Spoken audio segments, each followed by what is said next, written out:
Ici, on va parler de l'origine interdépendante des choses, et c'est de dépasser cette vision du temps linéaire.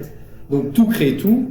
Alors, un des exemples qui est vraiment le meilleur pour essayer de comprendre ça, c'est l'effet de mise au point d'une caméra.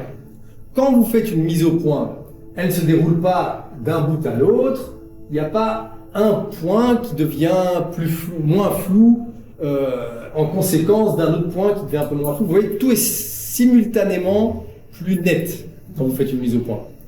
Eh bien, il faut s'imaginer que donc le temps ne se déroule pas comme ça de façon linéaire, mais qu'en fait c'est comme si le temps, tout se déroulait simultanément et tout devenait plus net, et donc l'univers évolue partout en même temps, sur toutes les lignes du temps, simultanément. Ok ?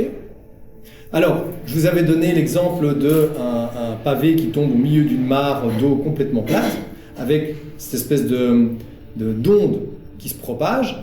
L'onde, elle grandit partout en même temps. Okay ? Vous pouvez surfer cette vague, et vous avez l'impression que le temps avance de façon linéaire, mais en fait, c'est comme si la ligne du temps elle-même s'agrandit. Okay ? C'est comme si vous étiez en train de tirer comme un accordéon entre le zéro et l'infini, vous étiez en train de l'étirer, et dedans, vous voyez, tout devient plus complexe. Et donc, c'est comme si, peut-être que, à un moment donné de l'histoire de l'évolution de l'univers, l'univers a effectivement été créé il y a 6000 ans, mais qu'en fait, comme la mare, l'onde se propage et s'agrandit, en fait, au moment où on est maintenant, ça a tellement grandi que maintenant, en fait, on est sur une autre ligne du temps. Ça n'a plus rien à voir, vous voyez ?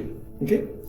Et donc, comme tout devient de plus en plus net simultanément, en fait, vous ne pouvez plus avoir cette espèce de vision d'un temps linéaire. C'est comme si le passé, le futur, le présent, tout existait simultanément et tout devenait plus net, tout devenait plus évolué simultanément partout. Ok ?